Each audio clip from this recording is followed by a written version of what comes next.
రాసింది. World cup సెమీఫైనల్లో Australia టీంను defeat చేశారు, అది కూడా 339 పరుగుల భారీ టార్గెట్ను చేసి. సో ఇదైతే అస్సలు ఎక్స్పెక్ట్ చేయలేదు. మన ఇండియన్ ఉమెన్స్ టీం ఈ రేంజ్లో ఆడుతుంది, ఆస్ట్రేలియా టీంను డిఫీట్ చేసిందని చెప్పి ఎవరు కూడా అనుకుని ఉండరు. ఇన్ఫాక్ట్ మ్యాచ్కి ముందే మనకి కాస్త హోప్స్ తక్కువ ఉన్నాయి. ఎందుకంటే ఆస్ట్రేలియా టీం చూసుకుంటే వాళ్ళు వరల్డ్ ఛాంపియన్స్, 7 సార్లు వరల్డ్ కప్ గెలిచారు. అండ్ వరల్డ్ కప్లో చూసుకుంటే ఒక్క మ్యాచ్ ఓడిపోలేదు. అలాగే చివరి 15 వన్డే మ్యాచ్లో చూసుకుంటే ఒక్క మ్యాచ్ ఓడిపోలేదు. Even world cup league stage మ్యాచ్లో చూసుకున్న మన ఇండియన్ టీం ఓడిపోయింది. సో దీంతో ఈ సెమీఫైనల్ మ్యాచ్లో ఆస్ట్రేలియా టీమే ఫేవరెట్స్గా స్టార్ట్ అయ్యారు. అండ్ అనుకున్నట్టు వాళ్ళ బ్యాటింగ్ చూసుకుంటే అవుట్ ఆఫ్ ది వరల్డ్ దున్నేశారు. 338 రన్స్ భారీ స్కోర్ కొట్టారు, అది కూడా ఒక వరల్డ్ కప్ సెమీఫైనల్లో. ఇప్పటివరకు ఐసీసీ వన్డే వరల్డ్ కప్ చరిత్రలో చూసుకుంటే ఇంత పెద్ద స్కోర్ను ఏ టీమ్ కూడా చేయలేదు. అది ఉమెన్స్ టీమ్ అవనివ్వండి, మెన్స్ టీమ్ అయినా అవనివ్వండి. మెన్స్ క్రికెట్లో కూడా వరల్డ్ కప్ నాకౌట్స్లో హైయెస్ట్ రన్ చేసి బిలో 300 ఉంది. 2015 సెమీఫైనల్లో New Zealand team south Africa team మీద 298 చేశారు. అదే ఇప్పటివరకు వరల్డ్ కప్ నాకౌట్స్లో హైయెస్ట్ రన్ చేసి, అది మెన్స్ అయినా సరే ఉమెన్స్ అయినా సరే. ఇక ఉమెన్స్ క్రికెట్లో చూసుకుంటే కనీసం వరల్డ్ కప్ నాకౌట్స్లో ఎప్పుడు 250+ టార్గెట్ను కూడా చేయలేకపోయారు ఎవరు. ఇన్ఫాక్ట్ ఈ నాకౌట్స్లో హైయెస్ట్ రన్ చేసి 219 పరుగులు మాత్రమే, అది కూడా ఎప్పుడో 2017 సంవత్సరంలో ఇంగ్లాండ్ టీం సౌత్ ఆఫ్రికా మీద చేసింది. సో ప్రీవియస్గా వరల్డ్ కప్ నాకౌట్స్ చరిత్రలో 220 కంటే పెద్ద టార్గెట్ను ఎవరూ చేయలేకపోయారు. అండ్ ఓవరాల్గా మన ఇండియన్ ఉమెన్స్ టీం చూసుకున్న 270+ టార్గెట్స్ని ఎప్పుడు కూడా చేయలేకపోయింది. సో దీంతో ఆస్ట్రేలియా టీం ఎప్పుడైతే 338 కొట్టిందో ఇంక హోప్స్ పోయాయి. మన వాళ్ళు ఇంక మ్యాచ్ ఓడిపోతారు, వరల్డ్ కప్ నుంచి ఎలిమినేట్ అయిపోతారని చెప్పి చాలామంది హోప్స్ వదిలేసుకున్నారు. బట్ అవుట్ ఆఫ్ నోవేర్ మన అమ్మాయిలు ఒక అసాధ్యాన్ని సుసాధ్యం చేశారు, అది కూడా మామూలు రీతిలో కాదు. 7 సార్లు వరల్డ్ కప్ గెలిచిన కంగారుల టీంకు కంగారు తెప్పించారు. మరీ ముఖ్యంగా జమీమా అండ్ హర్మన్ ప్రీత్ కౌర్, వీళ్ళిద్దరి పార్ట్నర్షిప్ ఏదైతే ఉందో అదే మనకి మ్యాచ్ని గెలిపించి పెట్టింది. అసలు మిడిల్ ఓవర్స్లో మైండ్ బ్లోయింగ్ బ్యాటింగ్ చేశారు. అయితే టోవర్స్ అండ్ దీప్తి శర్మ మరియు రేచా ఘోష్ వీళ్ళ కంట్రిబ్యూషన్స్ కూడా మర్చిపోకూడదు. చాలా అంటే చాలా ఇంపార్టెంట్ క్యామ్ ఇన్నింగ్స్లు ఆడారు, అది కూడా 140+ స్ట్రైక్ రేట్తో. సో ఓవరాల్గా మన ఉమెన్ బ్యాటర్స్ అయితే మైండ్ బ్లోయింగ్ బ్యాటింగ్ చేసి ఆస్ట్రేలియాను స్టన్ చేశారు. కేవలం 48.3 ఓవర్స్లోనే ఆ టీం సెట్ చేసిన టార్గెట్ను చేసి సరికొత్త రికార్డును క్రియేట్ చేశారు. అది ఫస్ట్ టైం ఉమెన్స్ క్రికెట్ చరిత్రలో ఎంత పెద్ద టార్గెట్ను చేయడం జరిగింది. సో ఈ మ్యాచ్లో అయితే ఆస్ట్రేలియా టీం టాస్ గెలిచి ముందుగా బ్యాటింగ్ తీసుకున్నారు. బట్ వాళ్ళకి స్టార్ట్ అంత మంచిగా రాలేదు. వాళ్ళ కెప్టెన్ అలీసైలి స్ట్రగుల్ అవుతూనే బ్యాటింగ్ చేసింది అండ్ ఎర్లీగా అవుట్ అయిపోయింది. బట్ ఆ తర్వాత ఒక పార్ట్నర్షిప్ వచ్చింది, లిచ్ఫీల్డ్ మరియు ఎలిసీ పెరీ మధ్య. అసలు మైండ్ బ్లోయింగ్ పార్ట్నర్షిప్ అది. మరి ముఖ్యంగా 22 ఏళ్ళ లిచ్ఫీల్డ్ ఆడింది తన లైఫ్లోనే ది బెస్ట్ నాక్ అని చెప్పుకోవచ్చు. అసలు మన ఇండియన్ బౌలర్స్ లిటరల్లీ ఉతికారేసింది. మరి ముఖ్యంగా ఒక స్విచ్ హిట్ షాట్ ద్వారా కవర్స్ పైన 6 కొట్టింది, అదైతే మైండ్ బ్లోయింగ్. మనం మెన్స్ క్రికెట్లో కూడా అలాంటి చాలా రేర్గా చూస్తూ ఉంటాం. అసలు లిచ్ఫీల్డ్ అయితే కేవలం 93 బంతులను 119 పరుగులు కొట్టి గేమ్ని మన ఇండియా దగ్గర నుంచి ఆల్మోస్ట్ లాగేసుకుంది. మరి ముఖ్యంగా ముందు చెప్పుకున్నట్టు ఆ పార్ట్నర్షిప్ లిచ్ఫీల్డ్ మరియు పెరీ కలిసి 133 బంతుల్లోనే 155 పరుగులు చేశారు. సో ఒక పాయింట్ ఆఫ్ టైంలో వాళ్ళ బ్యాటింగ్ చూసి ఆస్ట్రేలియా టీం ఈజీగా 400 కొట్టేస్తుందేమో అనుకున్నాం. ఇన్ఫాక్ట్ ఈ టైంలో కామెంటేటర్స్ ఇండియా ఒక 370కి ఆస్ట్రేలియాని కట్టడి చేస్తే గ్రేట్ అని చెప్పి మాట్లాడుకున్నారు. అంటే నేను బట్టి అర్థం చేసుకోవచ్చు వాళ్ళ పార్ట్నర్షిప్ ఏ రేంజ్లో వెళ్ళింది అనేది. మరి ఎనివే ఆ 30 ఓవర్స్ మార్క్ తర్వాత మన ఇండియన్ బౌలర్స్ మెల్లగా కంబ్యాక్ చేయడం మొదలుపెట్టారు. మెయిల్ అమన్జీత్ కౌర్ ఎప్పుడైతే లిచ్ఫీల్డ్ వికెట్ తీసిందో ఆ తర్వాత ఆస్ట్రేలియా టీం యొక్క స్కోరింగ్ రేట్ పడిపోయింది. ఎలిసీ పెరీ ఒక ఎండ్లో స్టాండ్ ఇచ్చినప్పటికీ అంత ఫాస్ట్గా ఆడలేకపోయింది. 88 బంతులు 77 పరుగులు మాత్రమే చేయగలిగింది. సో ఫస్ట్ 30 ఓవర్స్లో చూసుకుంటే మన టీమిండియా బౌలర్స్ బౌలింగ్ బాగలేదు, అలాగే మరోసారి ఫీల్డింగ్ కూడా చాలా పూర్గా ఉంది. ఈజీ క్యాచెస్ డ్రాప్ చేశారు. అలాగే బౌలింగ్ చేంజెస్ చూసుకున్నంత యాక్యురేట్గా లేవు, చాలా వరకు డిఫెన్సివ్ మైండ్ సెట్తో వెళ్ళారు. బట్ ఆ 30 ఓవర్ తర్వాత చూసుకుంటే మాత్రం కంబ్యాక్ చేయడం మొదలుపెట్టారు.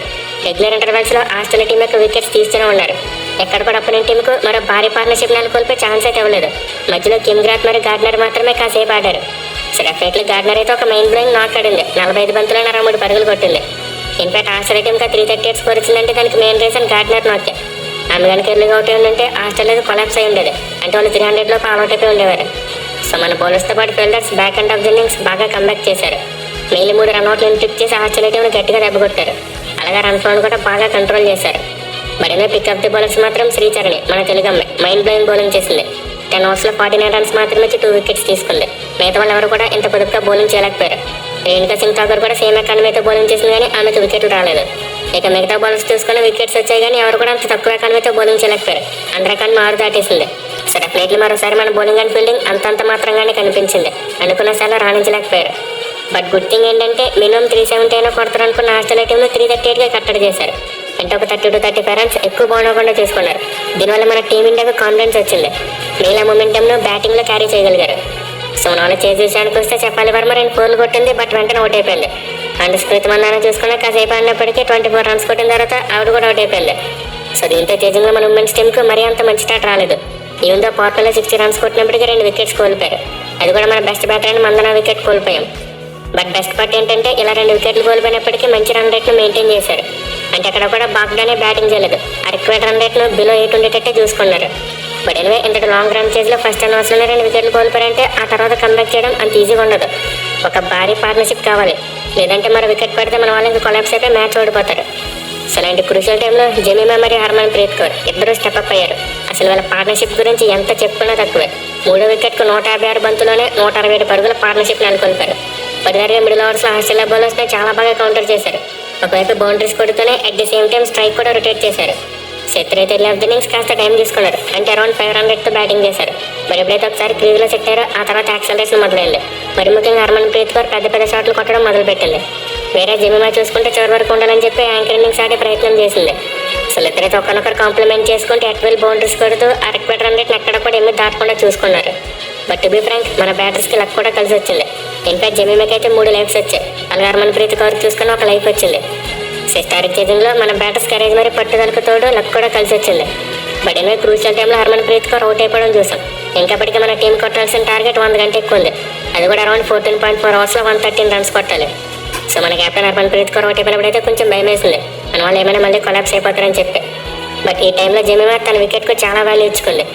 ఎక్కడ మరో సెటిల్ అయిన బ్యాటర్ అవుట్ అయిపోతే ఆస్ట్రేలియా టీం కంబ్యాక్ చేసిందని చెప్పి ఆవిడ కొంచెం స్లో అయింది. బట్ ఇలాంటి టైంలో దీప్తి శర్మ ఆడింది భయ్య ది మోస్ట్ వాల్యుబుల్ క్యామెరా అని చెప్పుకోవాలి. అది 2లో సెట్ అయిన బ్యాటర్ తన వికెట్ను కాపాడుకునే ప్రయత్నంలో ఉంది. దీంతో ఇలాంటి టైంలో ఆస్ట్రేలియా టీం ఏమైనా ప్రెజర్ పెట్టి 2-3 ఓవర్లు పొదుపుగా వేసి ఉంటే ఆ ఈక్వేషన్ చాలా దారుణంగా అయిపోయింది. కానీ దీప్తి శర్మ మాత్రం అలా జరగడం లేదు. రన్ రేట్ను పడిపోవడం లేదు. 17 బంతుల్లోనే 24 పరుగులు చేసింది. ఇన్ఫాక్ట్ జమీమా మరి దీప్తి శర్మ మధ్య 33 బంతుల్లో 38 పరుగులు పార్ట్నర్షిప్ వచ్చింది. బట్ ఇందులో జమీమా బ్యాటింగ్ చూసుకుంటే 17 బంతుల్లో 11 పరుగులు చేసింది. వేరే దీప్తి 17 బంతులు 24 పరుగులు చేసి the most crucial cam innings ఆడింది. అసలు నిజంగా లిటిల్ పార్ట్నర్షిప్ ఏదైతే ఉందో ఈ చేజింగ్లో మోస్ట్ అండర్ రేటెడ్ అని చెప్పుకోవాలి. దీని గురించి పెద్ద ఎవరు మాట్లాడుకోవచ్చు. బట్ ఈ పార్ట్నర్షిప్ లేకపోతే ఖచ్చితంగా కొలాప్స్ జరిగేది. ఇక తర్వాత రిచా ఘోష్ కూడా చాలా మంచి క్యామ్ ఇన్నింగ్స్ ఆడింది. 16 బంతుల్లోనే 26 పరుగులు చేసింది.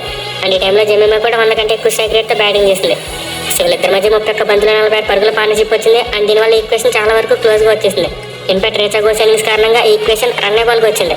అయితే అంత ముందు చూసుకుంటే 60 బంతులు 82 పరుగులు కొట్టవలసిన సిచ్యువేషన్ ఉంది. సో విధంగా దీప్తి శర్మ మరియు రిచా ఘోష్ ఇద్దరు కూడా అద్భుతమైన క్యామ్ ఇన్నింగ్స్లు ఆడారు. వీళ్ళిద్దరు కలిసి జమీమా మీద ప్రెజర్ పడకుండా చూసుకున్నారు. దీనివల్ల ఆమె చివరి వరకు ఉండగలిగింది. అండ్ చివరిలో యాక్సలరేట్ చేసి కొట్టింది. రిచా ఘోష్ అవుట్ అయిన తర్వాత తను యాక్సలరేట్ చేసి గేమ్ని చాలా ఈజీగా ఫినిష్ చేసింది. బట్ ఎనివే జమీమా కొట్టిన సెంచరీ అయితే చరిత్రలో ఎప్పటికీ నిలిచిపోద్ది. 134 బంతులు 127 పరుగులు చేసింది. తనకు వచ్చిన లైఫ్స్ని బాగా యూటిలైజ్ చేసుకుంటూ ఒక ఎండ్లో పాతుకుపోయింది. సో ఒక వరల్డ్ కప్ నాకౌట్ మ్యాచ్లో ఆస్ట్రేలియా లాంటి ఒక పెద్ద టీం మీద ఇలాంటి సెంచరీ కొట్టడం అంటే తనకి జీవితాంతం గుర్తుండిపోద్ది. తన కెరియర్లో ఫ్యూచర్లో ఎన్ని సాధించినా సరే ఇది మాత్రం డీపెస్ట్గా ఉండిపోతుందనడంలో ఎలాంటి సందేహం లేదు. ఎనివే ఈ వ్యక్తితో మొత్తం అయిపోలేదు. మన వాళ్ళు ఆస్ట్రేలియా టీం ఓడించారు. బట్ ఇంకా వరల్డ్ కప్ డ్రీమ్కు ఒక అడుగు దూరంలో ఉన్నారు. ఫైనల్ మ్యాచ్లో సౌత్ ఆఫ్రికా టీంతో తలపడబోతున్నారు. సో వీళ్ళ మీద కూడా మన వాళ్ళు లీగ్ స్టేజ్లో ఓడిపోయారు. బట్ ఈ సెమీఫైనల్ ఆస్ట్రేలియా టీం ఓడించిన తర్వాత వచ్చిన కాన్ఫిడెన్స్ ఏదైతే ఉందో ఖచ్చితంగా ఈ ఫైనల్ మ్యాచ్లో మన టీంలో టాప్లో పెడుతుంది. చూద్దాం మరి ఆదివారం రోజు జరిగే ఈ ఫైనల్ మ్యాచ్లో మన ఉమెన్స్ టీం సౌత్ ఆఫ్రికాని డిఫీట్ చేస్తారో లేదా అనేది. ఇలాంటి వీడియోస్కి మన ఛానల్ లైక్ చేసి సబ్స్క్రైబ్ చేసి సపోర్ట్ చేయండి.